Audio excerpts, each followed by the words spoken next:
Well, thanks so much, Edith. Well, it's really great to see so many people left in the room at this time of the day. I've purposely retitled my presentation, even though this session is about technology, chosen the word approaches purposefully, because I think novelty is not just about technology. There are approaches that are also novel. I think that's a very important distinction there to remember when dealing with food waste management. And also on purpose, I'm talking about managing food waste and not reducing food waste alone. Okay, again, there's a big difference there. And of course, sustainability as well.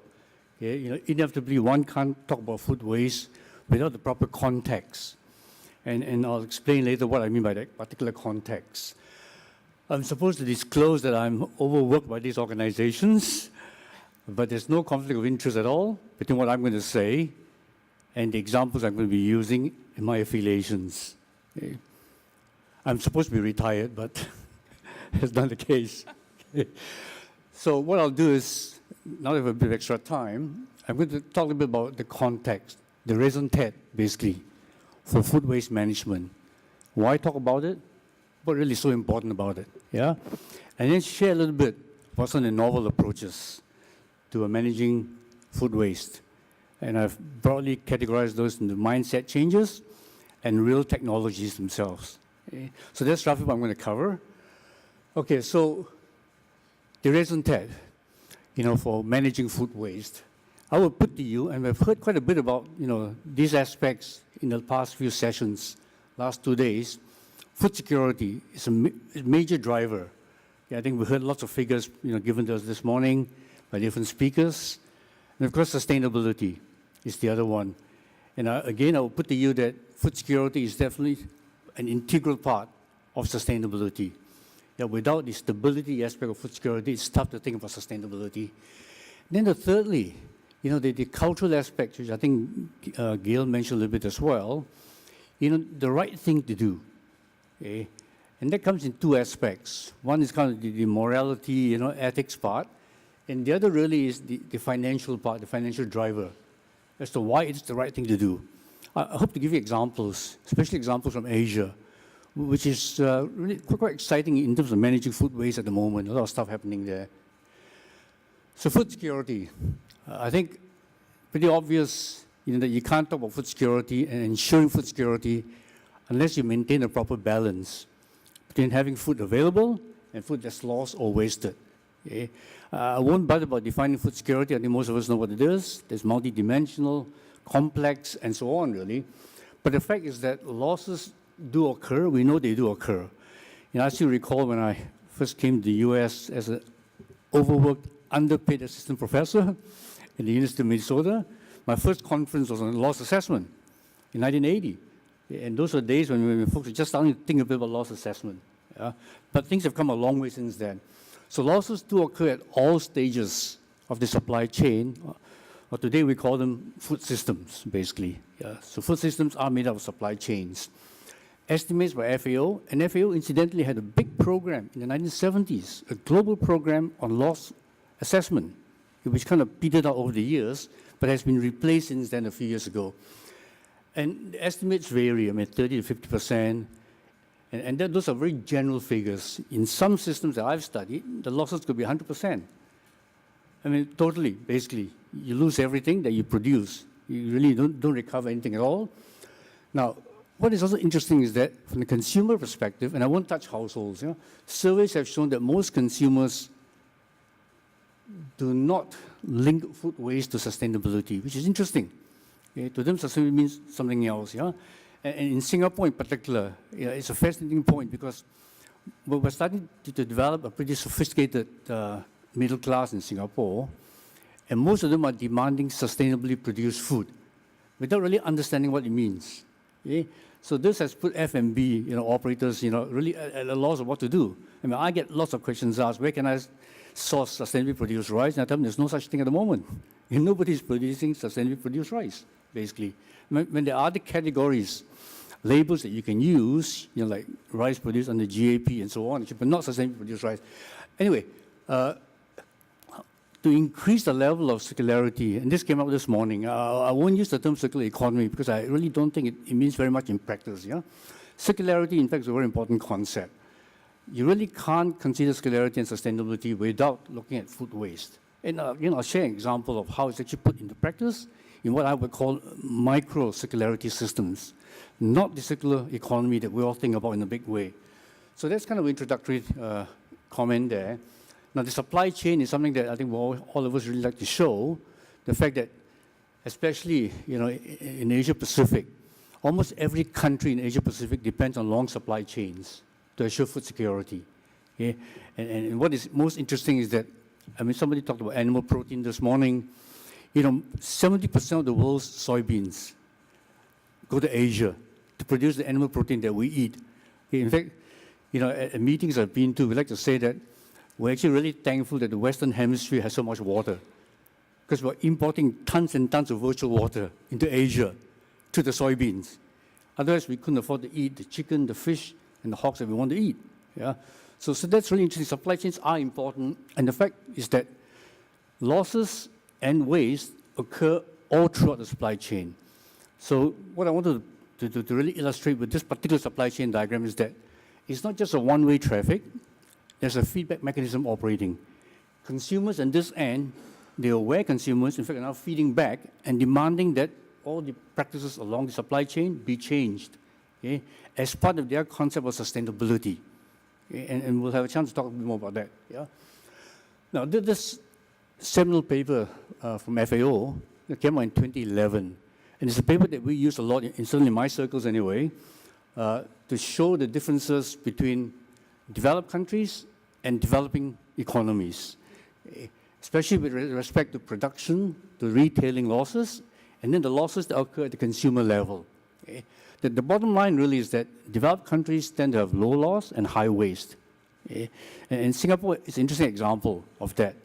I think in Singapore, there's not that much loss along the supply chain. But at the consumer level, and consumer meaning not just at the household level, but also institutionalized consumption, which is what I'm going to focus on, that's very high wastage, which is being tackled now. Developing countries tend to have high loss and low waste. For a very simple reason. I'm full of useless stats. When you think about how the percentage of a household's family's household income spent on food, in developing countries, it goes from 40% to 60%, really. So in developing countries, families can't really afford to waste very much at all. Yeah?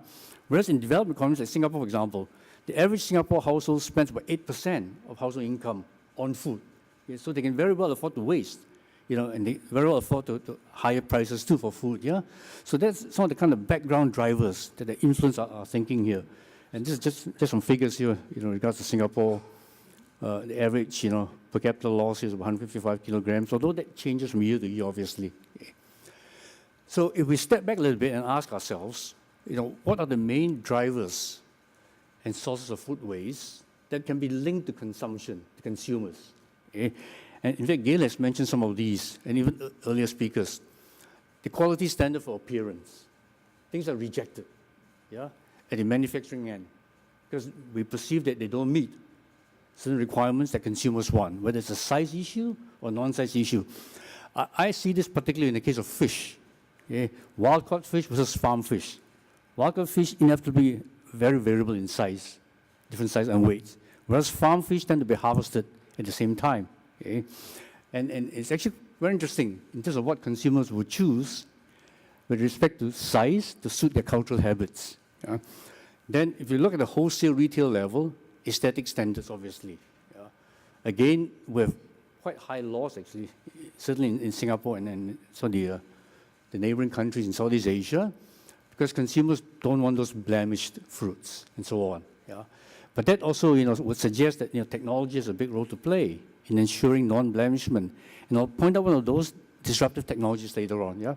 Now, of course, in terms of food services, which has, is of great interest to me, really.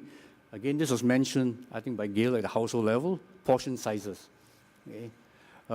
Some studies have been done, certainly in Singapore and the Philippines, to show that by changing portion sizes, you can really reduce waste significantly.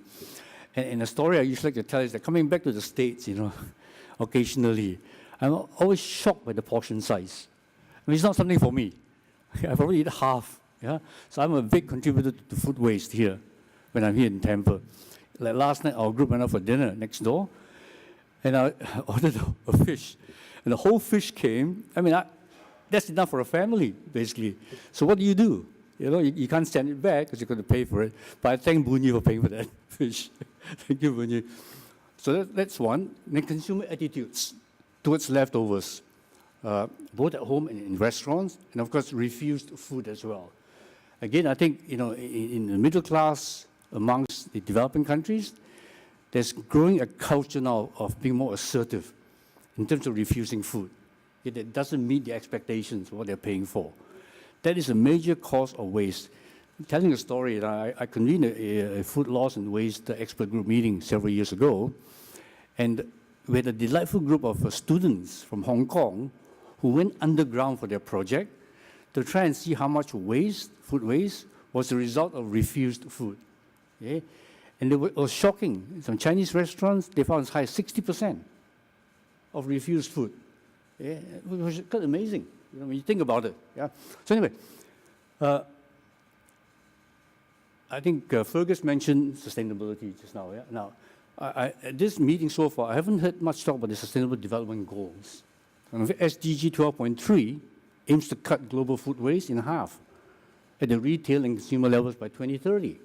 Okay?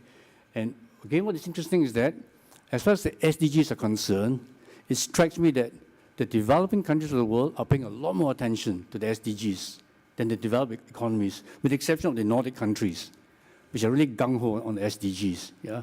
So this is something that I think we need to kind of take more seriously. Yeah? How do we, in fact, you know, comply with the SDGs if we're going to meet all the targets by 2030? Okay? I might come back to it a little bit later if we have time. So this was a meeting I mentioned after the seminal FAO report came out. We decided to convene an expert group meeting. And this is where, you know, I belong to this think tank as well, called the Center for Non-Traditional Security Studies. And the reason we termed it that way is that non-traditional security should receive the same attention as military security. What is non-traditional security? It's water, labor, food, and energy. These four should really receive as much attention as military security. And we hope that by doing so, by having this center, we're elevating the issues to the government. And we've been partially successful to actually do that. Yeah? So from this expert group meeting, we had 3 recommendations, basically, which tend to stretch the technology policy interface. Again, I think it was this morning, I think somebody asked the question to one of the speakers about, you know, what are the policy implications? And I believe the answer was that, you know, I'm a scientist, I'm a researcher, I don't touch that. Now, I think that's one of the weaknesses that we have as scientists. Okay? We can't not get involved in basically policy recommendations. We might not implement policy, but certainly we can produce the evidence for sound policies. So I live in Singapore, and the Singapore government talks a lot about evidence-informed policies. So one of my main tasks, in fact, in Singapore, in the different roles I play, is to try and lead research teams that come up with the research information that provides the basis for policy change and the metrics to assess the success or otherwise of those policy changes. So basically, just very quickly, you know, it was felt that we really needed to incentivize the development and use of improved food storage, transport packaging. Again, nothing new. Okay? And we heard many examples, I think, during this particular meeting on different aspects of packaging as well. And I'll come back to that too. Policies to reduce and prevent retail and consumer food wastage in urban environments in particular. Okay? Again, the studies have shown that the urban environments are where most of the food waste is, not the rural. Although, I mean, farmers are also consumers, yeah? Government support for innovative means of using food that is wasted in urban environments. We heard some examples from Gail, but there's a lot more that we can do, certainly. Like, I think apart from the US, I don't think any other government has a good Samaritan law. Okay? And that's really preventing food reuse, which I'll also mention in a minute. Okay.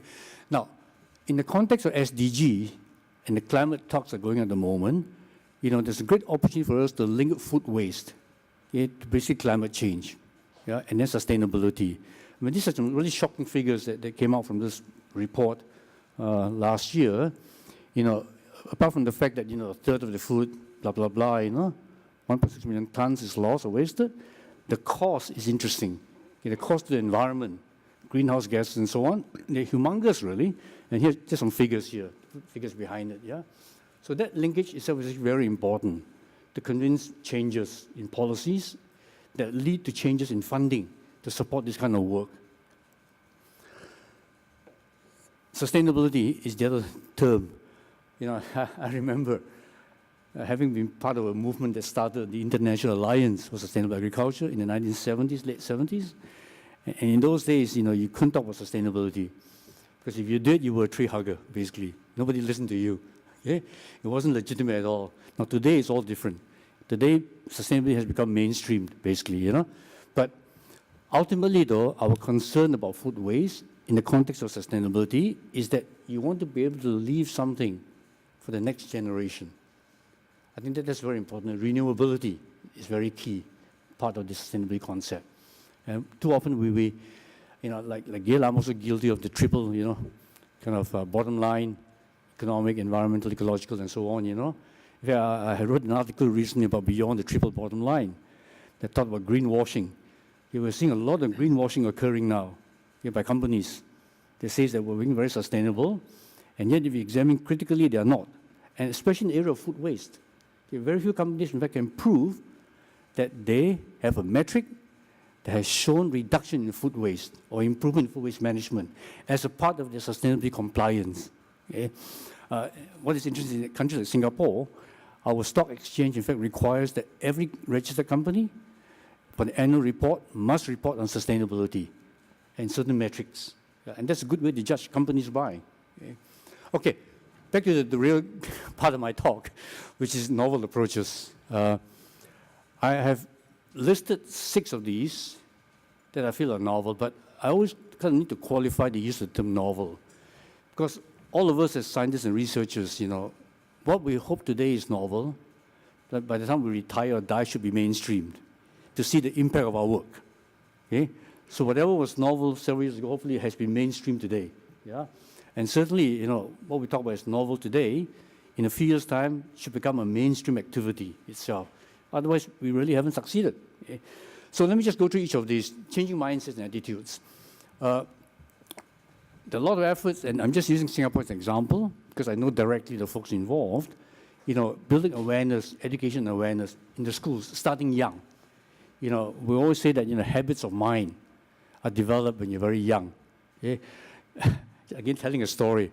I have a 5-year-old granddaughter, and because she listens to me a lot, she'll tell me, Grandpa, 0 waste. Don't leave any food behind. Okay? So you got to start inculcating those values at a very early age. And programs like this that were conducted by this particular company, to use compost from food waste to create terrariums, bring parents and students together. Okay? Again, it's not rocket science, but it requires the interest, the community interest, to really nurture this kind of activity. And the more you do, I think the better the entire community will adopt, I think, food waste as a part of the community. Institutionalized efforts are also important. Again, in that example from Singapore, this program was launched in 2015. The National Environment Authority Agency, in Singapore, is the agency, government agency, in charge of food waste management. So they have done surveys and so on, and they launched a program, a national program, both education, penalties included, and so on, to encourage more accountability of food waste at all levels, especially the level of the community, so-called community development councils, which are equivalent of almost like your village councils, municipal councils, And they have reported some very interesting metrics. There's been some success in this program in certain municipalities, but not all of them. Okay? So a national effort as shown by this particular program. There are others in other countries as well, which I won't touch on. Now, this hierarchy itself is also interesting. It resembles what Gail showed.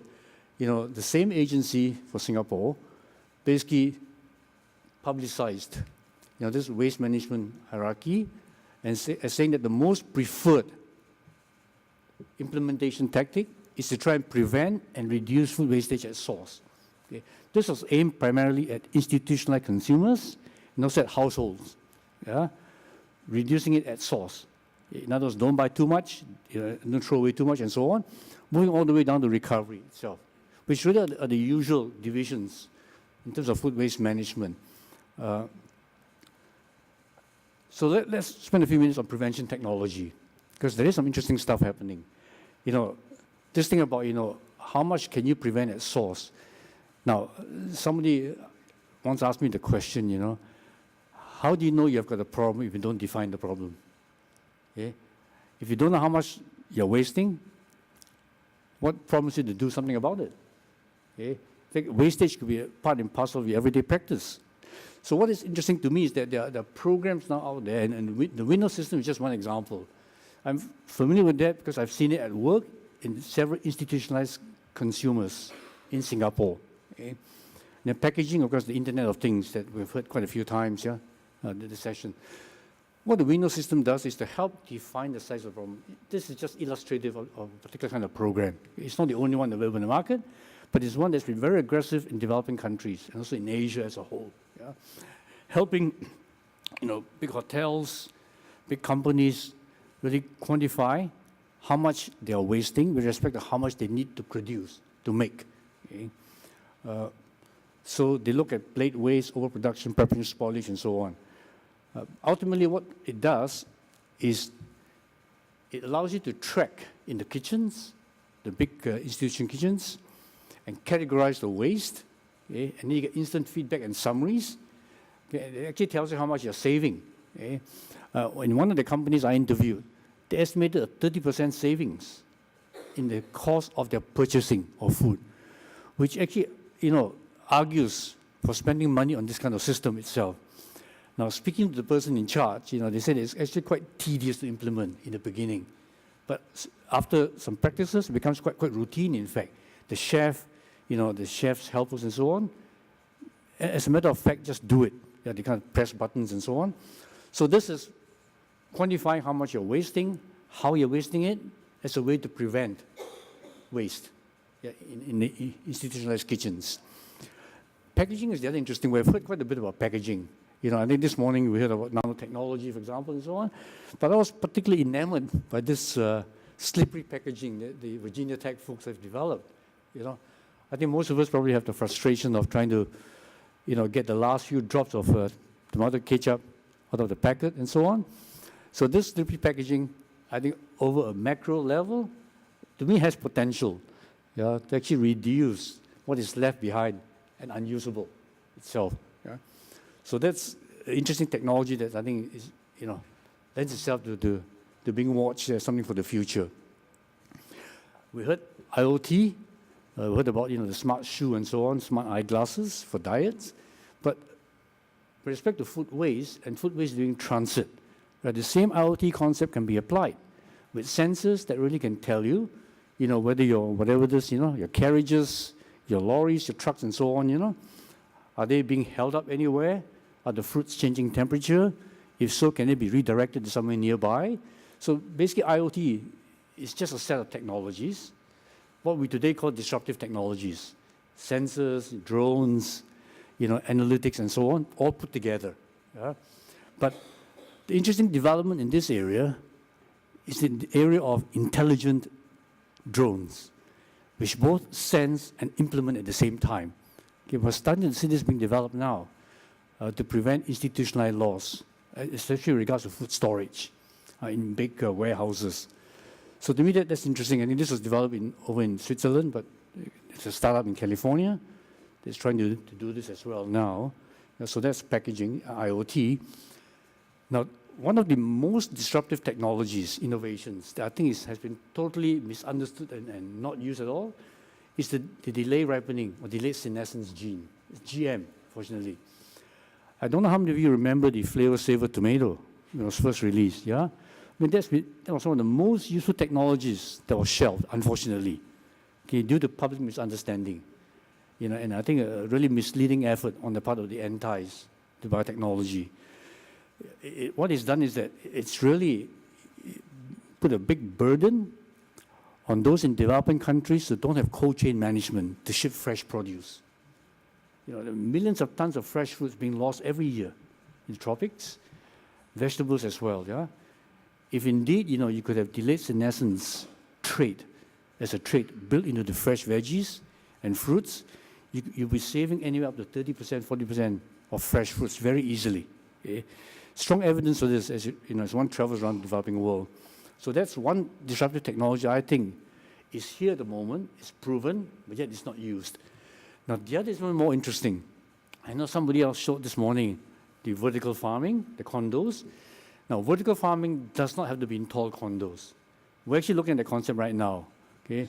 It can be what we call PFALs, plant factories with artificial light, okay, which are basically enclosed factories where plants are grown with filtered air, so there are no insect problems at all, and where the quality of the air is enhanced, CO2 levels are increased, and it's all artificial lighting. Yeah, I'm not sure how familiar you folks are with this, but there are over 150 of these now in Japan. Singapore, there's 25 now. Taiwan has quite a few. Mainland China, over 100. The rationale for this is that it buffers plant protection from the elements and from pests and diseases. Okay? And what is the relevance to waste management? The only thing that you can't eat is the root, if you don't want to eat it, basically. It's all hydroponics. Okay? And it's actually quite amazing. It uses less water. Okay? The energy part has still to be sorted out, I must confess. Yeah? But in terms of wastage, there's almost zero waste. Okay? And I've studied some of these, and the artificial lighting itself is very interesting. We're all used, I'm a botanist by training. We're all used to thinking that visible light is what we need. But the science shows that that's not true anymore. There's just two wavelengths, basically, the plants need. The enhanced growth, the purplish color, that you see in the bluish color. And these plants grow at roughly 30% more faster, okay? Faster than ordinary plants do. And this is interesting too. The first factory in Singapore was built by Panasonic. The Panasonic company, the electronics, because they saw the potential there. And they saw a use for the LED technology. Yeah? And they were the first to commercialize, basically, plant factory PFAL vegetables. In fact, for those of you who come to Singapore, you actually buy them. And they're really smart about it to reduce waste. They don't sell the whole vegetable. Okay? They got HACCP certification, cut up vegetables, mix 8 of them together. They've got punnets of different kinds of vegetables, one to perk you up, one for antioxidants, and so on. The salad dressings are all provided, 80 grams, basically enough for a meal. Okay? That's their approach to trying to reduce vegetable waste through their plant factories. Okay? We see this spreading, really spreading throughout Asia. We used to hear that this won't work, people like natural plants and so on, but that's not true anymore. My Fulbright fellow last year did a survey in Singapore, and she interviewed millennials versus folks a bit older and so on, and she found a distinctive age distribution in acceptance of food produced with new technology. Again, it's not rocket science. Very obvious.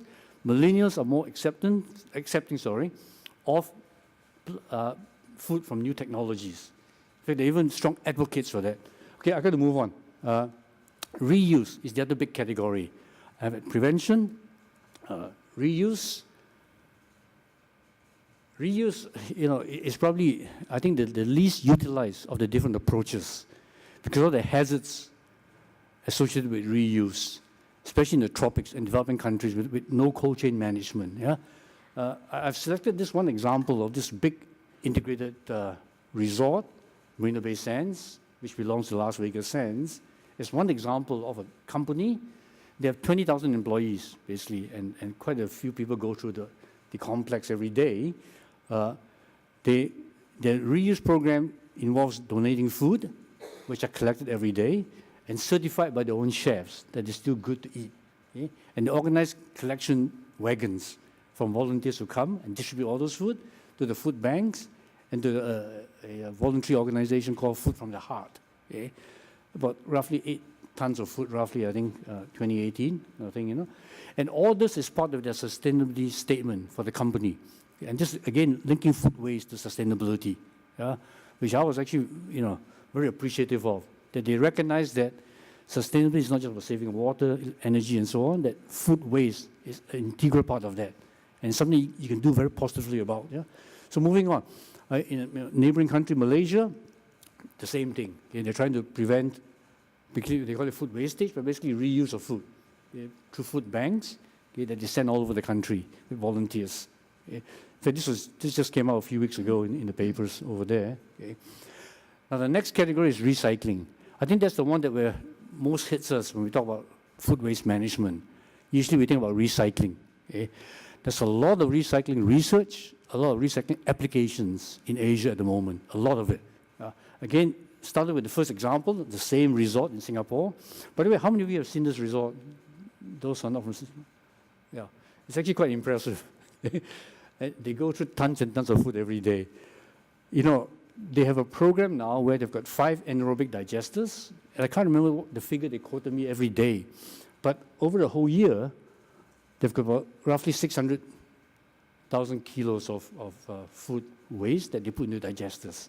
Yeah? And those are then converted into almost for fertigation, basically. Composted water, okay, that they then use to grow their own herb garden, which then supplies back to their own kitchens. Yeah. See, this is one resort where every staff member gets to eat 3 meals a day free of charge. Yeah. It's a way to keep staff, and they grow their own vegetables, herbs that are used in the kitchen itself. Yeah. But linked to this, and back to what I said earlier about non-traditional security, water. Water is a key element that's linked to food wastage. They collect about 6,000 liters of water every day from the 3,000 air conditioning units, the condensate basically. And it's actually not even grey water, it's quite clean water for that matter. It's not as good as distilled water. They use the water for toilets, to water plants, and for the water displays. Yeah? See, to me, that's closing to a circular system, but not quite yet. Yeah, there's some things they haven't done yet. Yeah. So moving on. I forgot to mention that they recycle used cooking oil as well. Okay, there's a collector that comes around and converts this into biodiesel. Okay. Most of the cooking oil is from palm oil, usually, or from corn. And it all goes to making biodiesel. Okay, and this is just a picture of the garden that they have over there, the eco garden, that uses all their basic compost from the food waste. The government, as an example of government's interests around Asia, our premier research organization called A-Star has partnered with a lot of private companies to really look at technologies. Now in this case, this company claims, Westcom, to have a system that turns food waste into odorless fertilizer in 24 hours. Okay? I mean, I can't kind of testify to how good this is. I haven't seen it yet. It's actually quite new. So, then in China, a really interesting example. We talk about eating insects. Okay, China has 2 of the world's biggest cockroach farms in the world. This particular one in Shandong, okay, they 60 tons of food waste each day, okay, to grow cockroaches. Okay. Now, once you get beyond the yuck factor, there's actually a lot of sense in that, because cockroaches feed indiscriminately on all kinds of waste, especially if they're hungry. Very short life cycles as well. So they use the cockroaches mainly to make feed, okay, animal feed and others. But they're quite, I thought this is a real novelty. Cockroach lava sushi. Personally, I'm not sure I would eat it, but they claim it's a success. Okay? But certainly, I think in terms of using it as a snack, apparently there are people that actually eat cockroach snacks. Okay? But more importantly, this is used, crushed up as protein, okay, for fish feed in particular, to mix it with the soybean feed to reduce costs. Now, I used to be a fish farmer in Singapore, and one of my main costs is feed, because it comes through Cargill. It's mainly soybean corn, and it's really expensive. So we've been experimenting with using cockroaches, but also another insect larva to do that. I've got to move on. But insects for food is actually not such a novel idea. Now, if you go to Indochina, Laos, Cambodia, it's very common. When I was researching for my book, I went to a market outside Vientiane in Laos, and there's a special market that only sells wild produce. One section is all insects.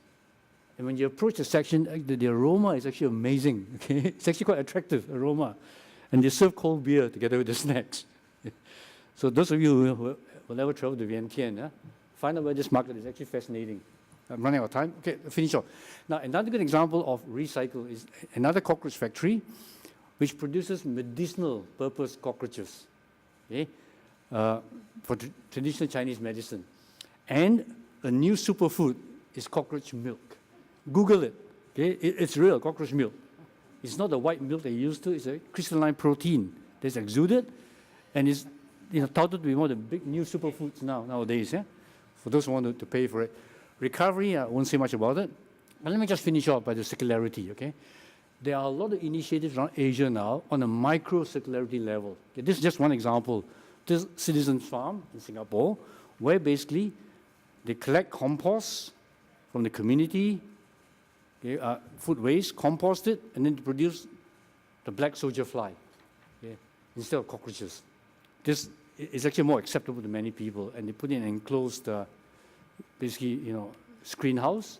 They use the larvae, crush it up, and mix it with animal feed for chicken and for fish. Very high protein according to the FAO. And then another example of microcircularity is this resort called the Siloso Beach Resort, which again uses all the compost, in this case vermiculture included, to grow their own vegetables.